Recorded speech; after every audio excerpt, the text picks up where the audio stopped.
Hi friends. आज हम लोग करने जा रहे हैं यूपी पीसीएस से जुड़े हुए कुछ करंट अफेयर्स की। उनमें हम लोग महत्वपूर्ण बिंदुओं को देखेंगे जो कि परीक्षा की दृष्टि से काफी महत्वपूर्ण है। तो उनमें पहली बार हम लोग देखने चल रहे हैं,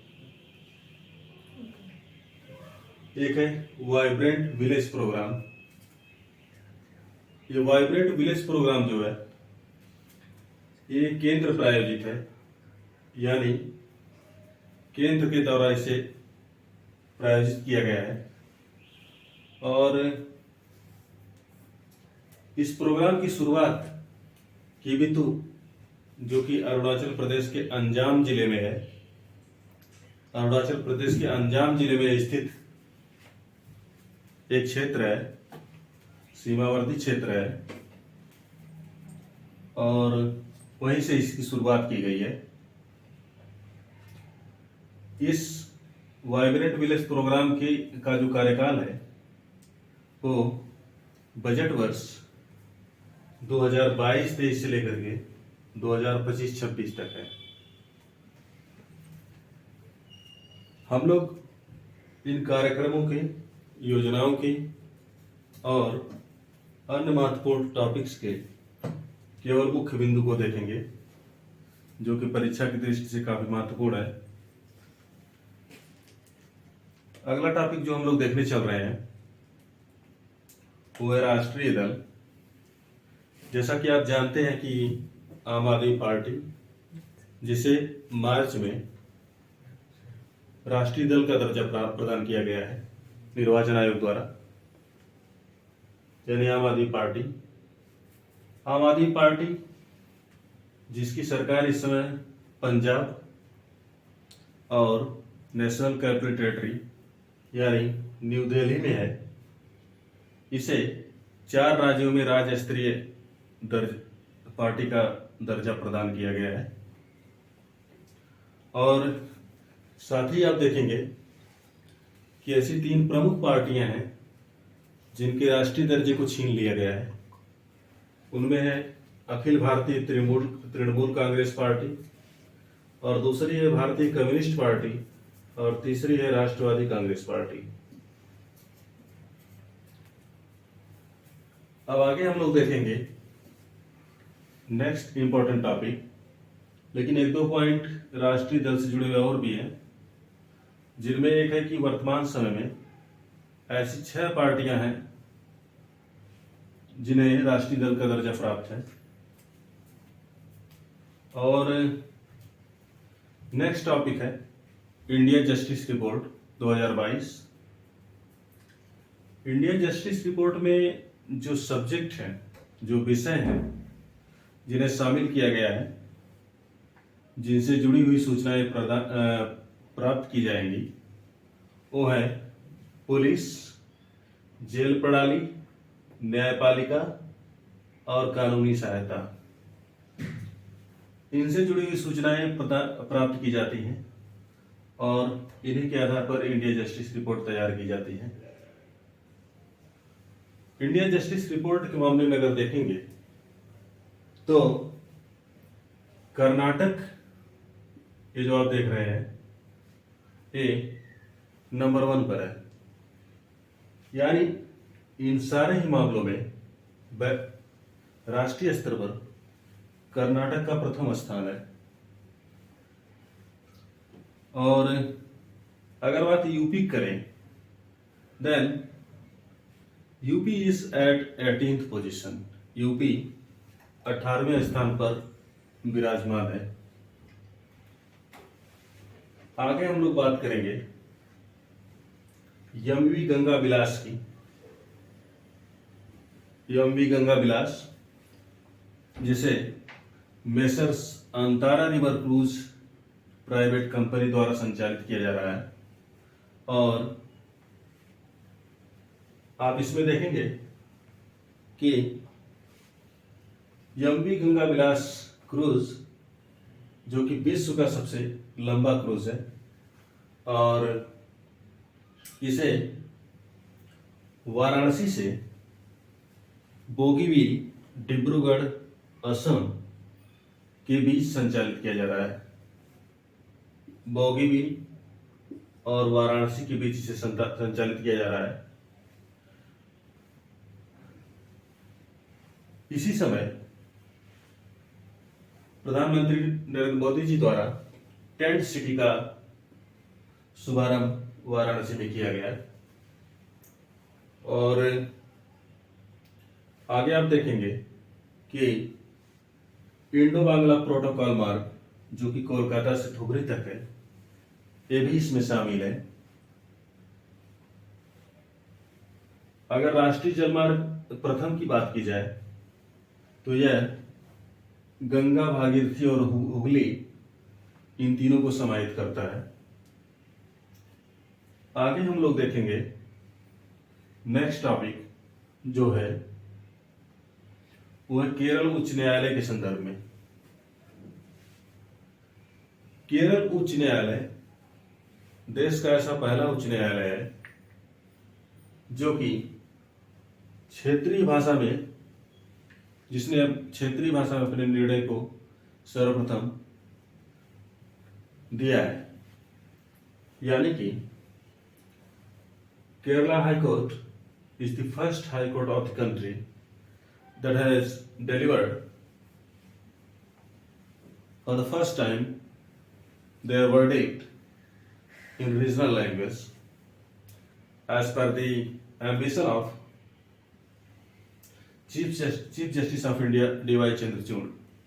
यानी D.Y. चंद्रचूड़ जो कि भारत के मुख्य न्यायाधीश हैं, उन्होंने अपेक्षा व्यक्त की थी कि जो भारत की न्यायपालिका है उसमें सर्वोच्च न्यायालय और उच्च न्यायालय अपने निर्णयों को क्षेत्रीय भाषाओं में भी उपलब्ध कराएं। और इसी संदर्भ में आप देखेंगे कि सर्वप्रथम आर्टिफिशियल इंटेलिजेंस और प्राकृतिक भाषा प्रसंस्करण के द्वारा मौखिक भाषा को के लाइव प्रतिलेखन की शुरुआत की गई।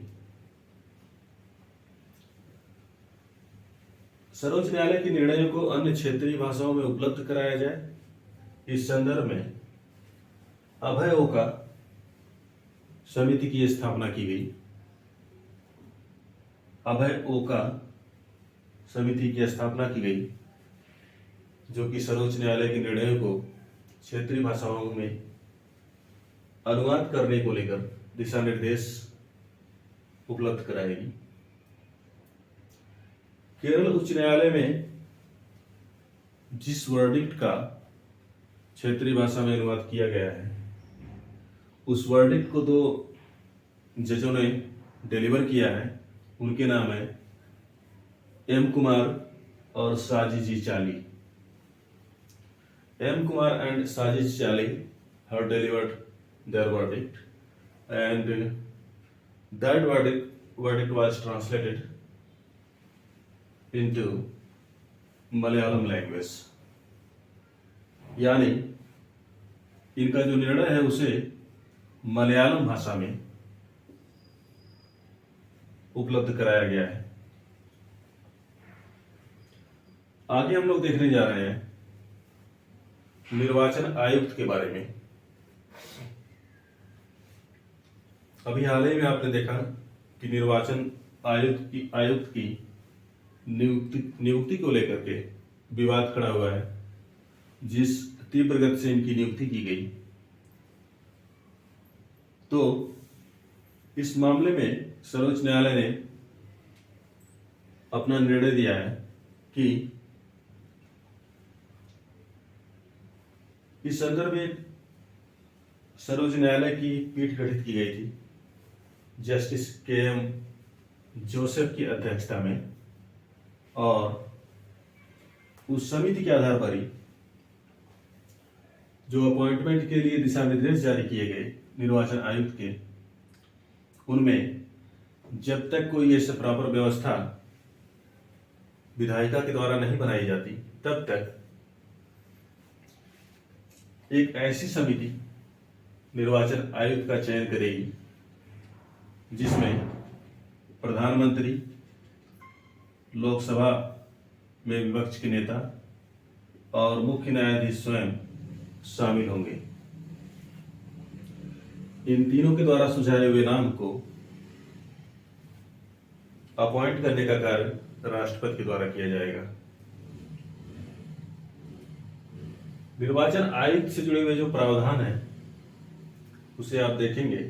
नियुक्ति से जुड़े हुए जो प्रावधान वो आर्टिकल 324(2) में मेंशन किए गए हैं संविधान के, लेकिन there is no specific legislative process in the constitution, यानी कि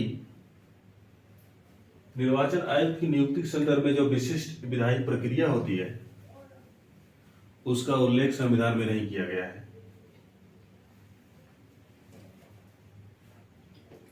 आगे हम लोग देखेंगे नेक्स्ट टॉपिक, वो है annual status of education report 2022, जिसे असर के नाम से भी जाना जाता है। असर जो कि एक्रोनिम है, इसका संक्षिप्त रूप है।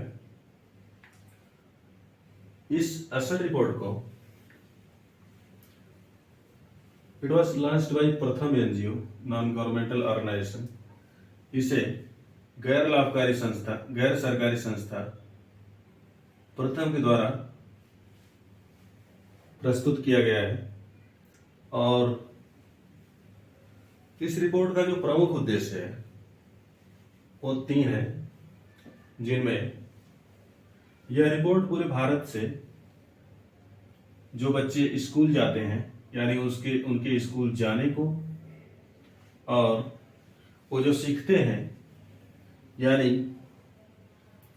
वो आसान पाठ, आसान लेसन को पढ़ पाते हैं या नहीं, इसको, और उनके बुनियादी गणित को हल करने की क्षमता, इन सभी का आकलन करती है। यानी इन तीनों ही मानदंडों पर चेक किया जाता है कि भारत की स्थिति वास्तव में है क्या। इस संदर्भ में अगर आप देखेंगे तो 15 से 16 वर्ष की जो लड़कियां हैं, गर्ल्स, उस मामले में 3 स्टेट ऐसे हैं जिनमें अनामांकित लड़कियां इस एज ग्रुप में उत्तर प्रदेश में 15% है। यानी देश के 3 ऐसे राज्य हैं जिनका परसेंटेज 15% के इर्द गिर्द है अनामांकित लड़कियों के मामले में, और उनमें उत्तर प्रदेश एक है।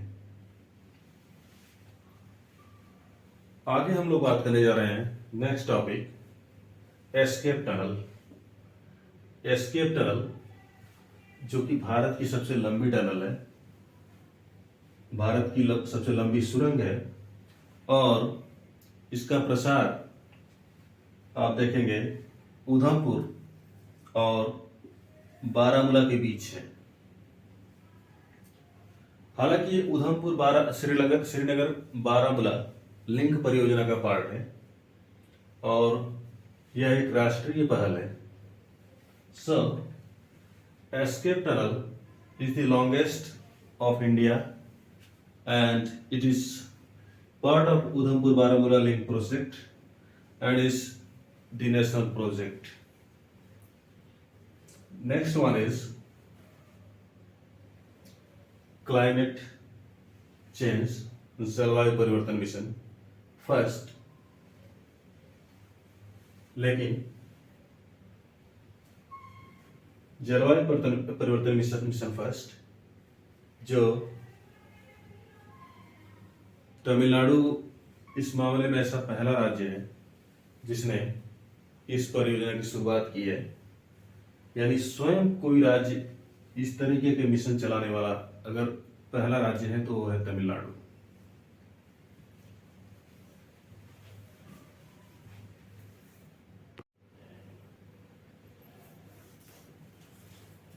अगला टॉपिक हम लोग देखने जा रहे हैं और वो है हुबली जंक्शन के संदर्भ में। और यहां पर हम लोग देखेंगे कि हुबली जंक्शन ने गोरखपुर जंक्शन का स्थान ले लिया है। इसके पहले जो कि गोरखपुर सबसे लंबा रेलवे स्टेशन था, अब हुबली जंक्शन हो चुका है। और हुबली जंक्शन जो है ये वैश्विक संदर्भ में सबसे लंबा जंक्शन है। और जो हुबली जंक्शन है वो कर्नाटका के धारवाड़ जिले में स्थित है। So Hubli junction that is the world's longest junction and followed by Gorakhpur is in the Dharwad district of Karnataka right now। और एक अन्य महत्वपूर्ण टॉपिक जो कि आकांक्षी जिले से संबंधित है, जैसा कि आप जानते हैं 115 आकांक्षी जिलों की सूची जारी की गई थी, जिनमें से करीब 8 जिले उत्तर प्रदेश के थे और उनमें विदिशा एक है। So, Vidisha is one of the 8 districts of Uttar Pradesh that has launched 5G technology, so that provide multiple facilities in different area।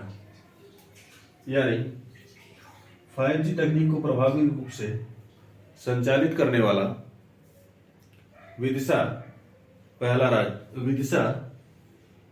Uttar Pradesh का पहला जिला है जो कि आकांक्षी जिलों में अपना स्थान रखता है। और आगे हम लोग बात करने चल रहे हैं कोल्लम की। कोल्लम जो कि केरल का एक जिला है। Kollam is the district of Kerala and that is at the first position in India to be constitutionally literate। यानी संवैधानिक रूप से साक्षर जिले की अगर बात की जाएगी तो कोल्लम भारत का पहला संवैधानिक रूप से साक्षर जिला है। और एक अगला टॉपिक जो कि वायनाड के संदर्भ में है, वायनाड जिला। और वायनाड जिले में जो है जो जनजातियां हैं उनको लेकर के एक अक्षय big campaign for document digitization शुरू किया गया है, जो कि इनके जो डॉक्यूमेंट हैं उनको डिजिटल स्वरूप देने के मद्देनजर लॉन्च किया गया है। और जिसे डिजी लॉकर में रखा जाएगा। यानी कि अगर उनके जो है भौतिक दस्तावेज समाप्त हो जाते हैं किन्हीं कारणवश, तो बहुत ही आसानी से वो अपना जो है अपने जो कार्य है उसको कर सकेंगे इस डिजी लॉकर से अपने दस्तावेज को प्राप्त करके। और आगे हम लोग बात करने जा रहे हैं फाइटोरिट टेक्निक की। फाइटोरिट टेक्निक जो कि अपशिष्ट उपचार संयंत्र से संबंधित है, तरल अपशिष्ट उपचार संयंत्र। और ये भारत की तिरुपति नगर निगम द्वारा लॉन्च की जाने वाली सबसे बड़ी तरल अपशिष्ट उपचार संयंत्र है, जो कि फाइटोरिट तकनीक पर आधारित है। तिरुपति नगर निगम जो कि आंध्र प्रदेश में स्थित है, आंध्र प्रदेश। और इस संयंत्र के द्वारा विनायक सागर झील के पानी को शुद्ध करके उपयोग के लिए उपयुक्त किया जाएगा। So phytorid technique is being used in the waste treatment plant that is being conducted by Tirupati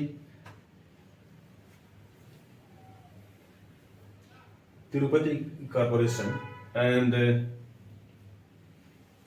next important topic is that, अगला जो महत्वपूर्ण टॉपिक है वो है पाम लीफ पांडुलिपि संग्रहालय के संदर्भ में।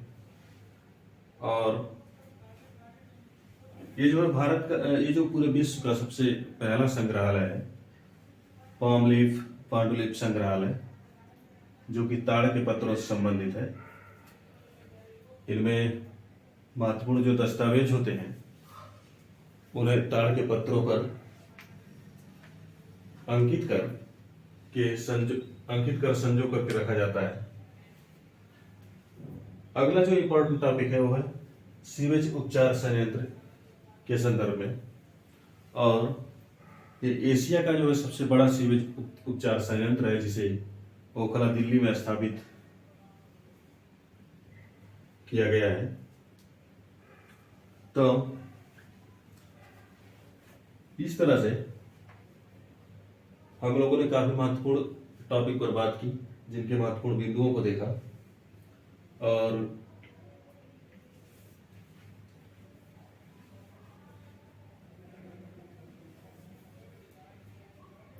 एक और जो इम्पोर्टेंट टॉपिक हम लोग देख लेते हैं जो इसमें छूट रहा है, वह राष्ट्रीय ग्रीन हाइड्रोजन मिशन के संदर्भ में यह है। और इस संदर्भ में भारत द्वारा जो लक्ष्य निर्धारित किया गया है वो 2047 तक ऊर्जा स्वतंत्र राष्ट्र के रूप में अपने आप को स्थापित करने को लेकर है। So India is planning to be energy independent nation till 2047 by green hydrogen, यानी ग्रीन हाइड्रोजन का प्रयोग करके भारत अपने आप को एक ऊर्जा स्वतंत्र राष्ट्र के रूप में 2047 तक स्थापित करना चाहता है। और जो नेक्स्ट बड़ा टारगेट है वो है 2070 तक नेट जीरो एमिशन, यानी शुद्ध शून्य उत्सर्जन के लक्ष्य को हासिल करना। So India is also planning to achieve target of net zero emission by 2070। और इस तरह से हम लोगों ने जो है यूपीपीसीएस से जुड़े हुए कुछ महत्वपूर्ण करंट अफेयर्स को देखा। और नेक्स्ट क्लास में और भी महत्वपूर्ण टॉपिक्स को देखने का प्रयास किया जाएगा। Thank you so much. अच्छा।